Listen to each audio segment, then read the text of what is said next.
안녕하세요. 이번 영상은 이제 다섯 번째 영상이 될 것 같은데요. 음, 임용고시 볼 때 그 역사교육 관련해서 수험서와 연관이 되어 있는 부분이기도 하고요. 또 아울러서 수험서 가운데서 이제 갈색 책이요. 역사교육과 역사인식이라는 책하고 그다음에 남색 책, 역사교육의 이론이라는 책이요. 그 두 가지 책을 이해하는 데 있어서 서브로 이렇게 읽어두시게 되면 굉장히 많은 도움이 되실 수 있는 서적이기도 해요. 개인적으로는 제가 어, 두 학기 강의를 들었던 걸로 기억합니다. 서울대학교 역사교육과에 재직 중이신 은사님이시기도 한 양원 교수님이 쓰신 역사교육의 입론과 구상이라는 책이거든요. 음, 입론과 구상이라는 책은 일명 그 책 표지 때문에 그런 것 같아요. 이렇게 빗살무늬 책이다라고 또 부르기도 해요. 물론 그 학원 선생님들이 이제 붙인 명칭에서 파생이 된 거기도 한데요. 어떤 식으로 기억하시든지 상관없습니다.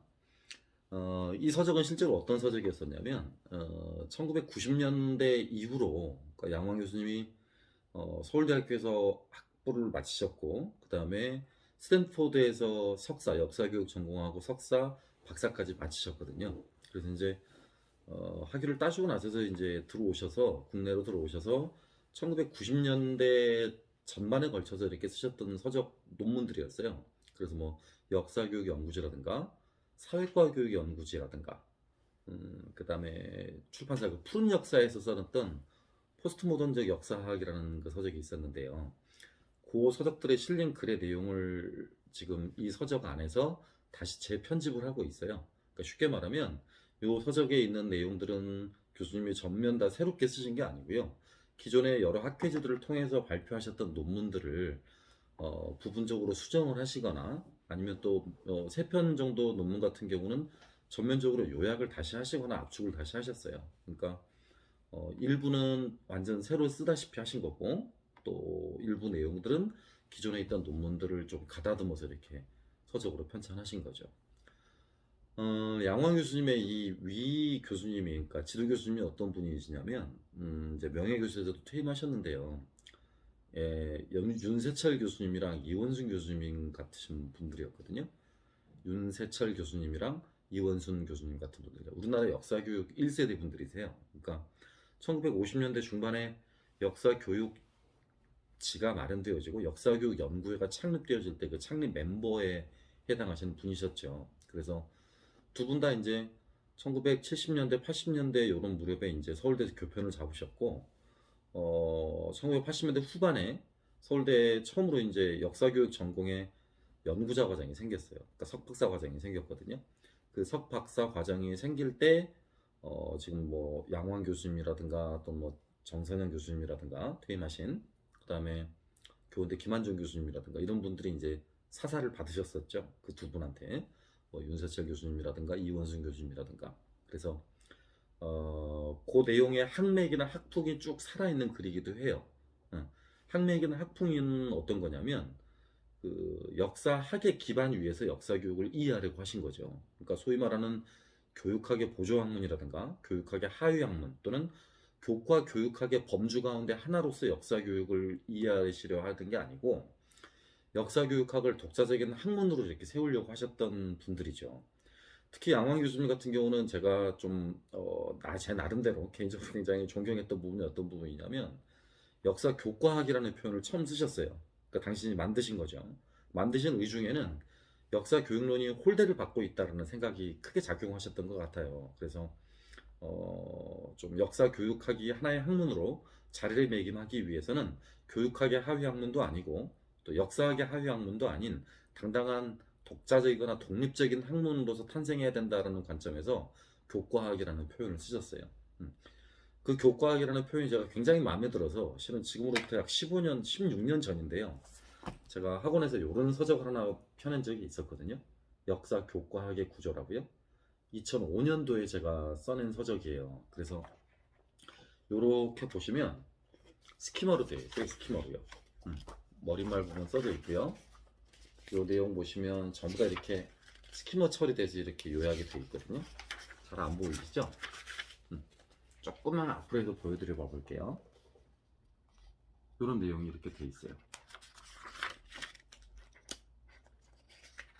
그래서 지금 여러분이 공부하시고 있는 내용하고 크게 다르지는 않아요. 물론 2005년 당시에는 서적이 많이 출간되지는 않은 상태였기 때문에 제가 요걸 편집하게 될 때 논문들을 굉장히 많이 참고를 했어요. 그래서 주로 논문집에 들어가 있던 내용들을 많이 요약을 했는데, 그 가운데 제가 지금 이 말씀을 드리는 이유는 양호한 교수님이 지금 요 서적에서 인문과 구상이라는 서적에서 교과학이라는 명칭을 제안을 하셨고, 그 교과학이라는 명칭을 제안했을 무렵에 제가 지금 이제 박사 때 이 교수님한테 수업을 듣고 있던 중이었었어요. 그래서 저간의 사정을 잘 알고 있죠. 어떻게 해서 이 교과학이라는 명칭을 당신이 활용하시게 된 건지, 또 당신이 역사교육학이라는 학문에 대해서 기대고 바라는 바가 어떤 것이었는지, 그런 것들을 누구보다 좀 자세히 잘 들은 편이었기 때문에 실제로 이분이 제안하신 교과학이라는 표현에 저도 굉장히 동감하고 있었고, 그래서 감히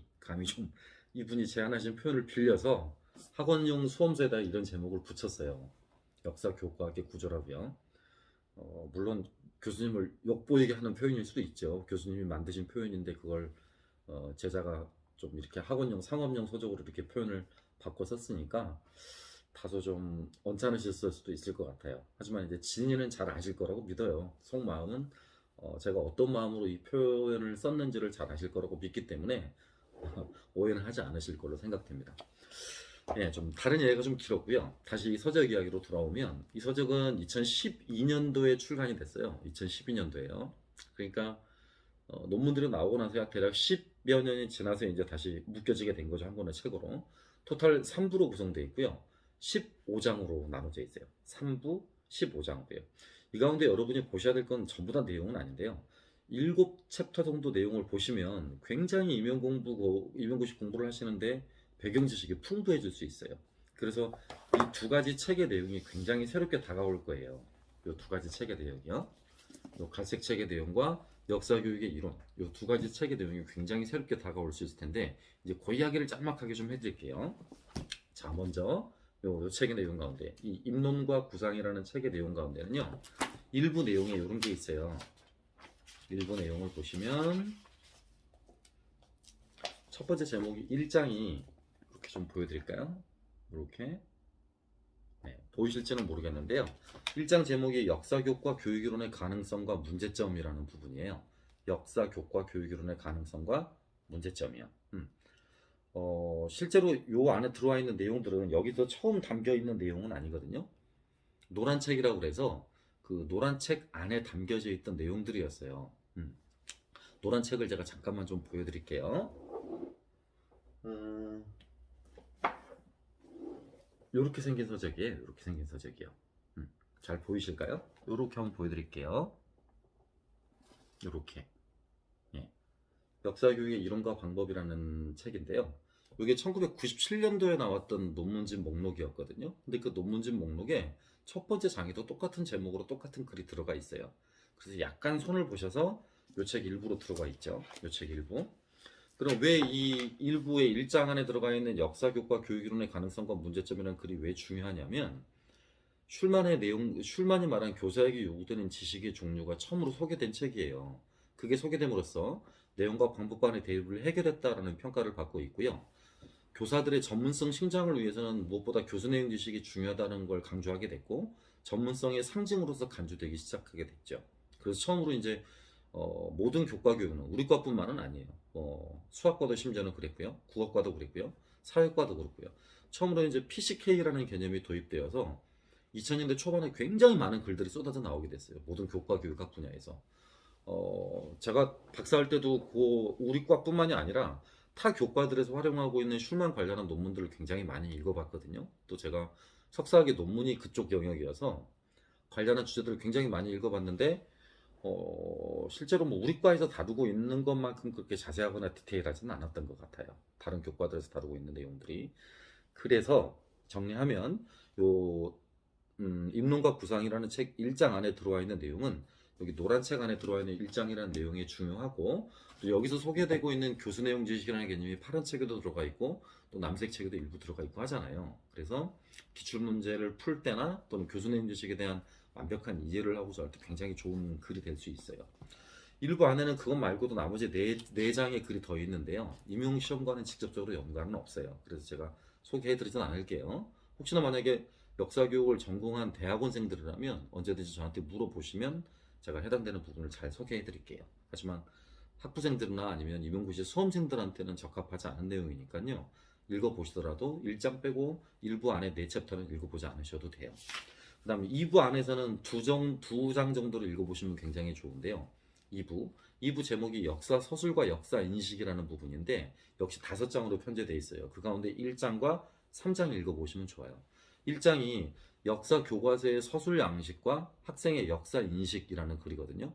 요약을 하면 그동안의 그 역사교육 관련한 글에서는 서술 내용이라든가 서술 내용 또는 교과서의 편찬 방식, 발행 방식 이런 것들이 어떤 종류가 있고 학생한테 어떤 영향을 미치는가에 초점을 맞췄다면 이런 부분은 그릇이에요. 그릇. 그러니까 어떤 그릇에 담느냐, 내용을 어떤 그릇에 담아서 전달하느냐에 따라서 아동들의 학생들의 역사 이해가 굉장히 달라질 수 있다는 점에 착안한 글이죠. 굉장히 쇼킹한 글이에요. 그러니까 그 당시 지금은 너무 평범한 글이 되고 말았지만 그 당시 처음 나왔었을 때는 이런 내용물이 아닌 용기에도 관심을 가지는 분들이 있구나라고 그래서 양호한 교수의 아이디어에 굉장히 놀랐던 기억이 있습니다.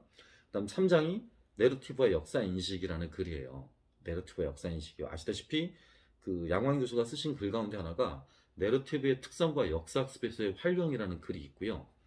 그거가 굉장히 뉘앙스가 좀 비슷하다라고 하는 게 여기 갈색 책 안에요. 그 이영일 교수가 쓴 글이 있죠. 그렇죠? 혹시나 제목을 못 외우셨을까봐 제가 잠깐만 좀 보여드리면 이렇게 6장에 내러티브 양식의 서술 체제 개발이라는 글이 있어요. 그 다음에 5장은 김한중 교수가 쓰신 역사 수업 도구로서의 내러티브의 구성 형식과 원리라는 글이 있고요. 지금 말씀드린 그런 글들의 가장 이론적인 밑바탕이에요. 이 글이. 그러니까 내러티브란 무엇이고 내러티브가 왜 대두하게 되었으며 내러티브가 국내에서 각광을 받게 됐던 이유는 무엇인가라는 그런 배경적인 상황을 굉장히 잘 설명하고 있는 논문이라고 볼 수 있죠. 그래서 2부의 3장은 꼭 읽어보시길 바라고요. 3부는 역사적 사고와 역사화라는 제목으로 붙어 있는데요. 그 가운데 1장이 역사학습에서 인지발달이라고 하는 몇 가지 문제라는 글이에요. 그건 파란 책의 8장이요. 인지발달과 역사 이해라는 글과 거의 똑같아요. 그러니까 굳이 읽어보지는 않으셔도 되는데요. 이 책에서 가장 중요한 게 이 부분이죠. 이 부분. 3부에 이렇게 나머지 4장의 글인데요. 두 번째 논문의 제목이 역사학습의 인식론적 모색이에요. 뭐 아시다시피 지금 이 책의 첫 번째 제목이기도 하죠. 역사학습의 인식론적 모색.